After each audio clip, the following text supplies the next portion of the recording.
तो मित्रों, तो आइए हम लोग अर्थालंकार का अगला भेद है दृष्टांत अलंकार। इसको बारे में पढ़ते हैं।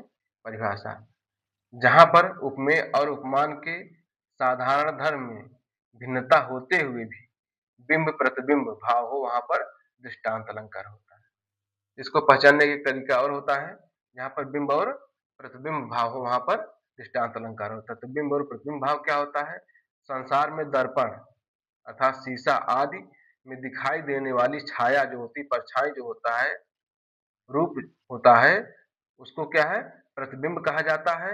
और वह छाया परछाई जिस वस्तु या जिस पदार्थ की होती है उसे बिंब कहा जाता है। यह साइंस में भी बताया गया होगा आपको। वही क्या है? बिंब और प्रतिबिंब होता है। आप समझ गए बिंब और प्रतिबिंब किसे कहते हैं? माने शीशे में दिखाई देने वाली जो परछाई होती है, रूप होता है, वो क्या है? प्रतिबिंब होता है। और जिस वस्तु की होती है वो क्या होता है? वह बिंब होता है। बिंब प्रतिबिंब हो गया है। तो जहां पर प्रतिबिंब का भेद रहते हुए भी अत्यंत समानता के कारण अभेद सा मालूम हो, वहां पर प्रतिबिंब भाव होता है। उदाहरण के माध्यम से हम लोग देखते हैं। करत करत अभ्यास के जड़मति होत सुजान, रसरी आवत जाते सिल पर होत निशान। तो हम लोग इसको स्पष्टीकरण के माध्यम से देखेंगे। तो स्पष्टीकरण में यह है, यहाँ पर पूर्व अर्थात पहला वाक्य उपमेय है और उत्तरार्ध माने बाद वाला, नीचे वाला जो वाक्य क्या है? उपमान है। ये वाला ऊपर वाला करत करत वाला ये वाला क्या वाक्य है?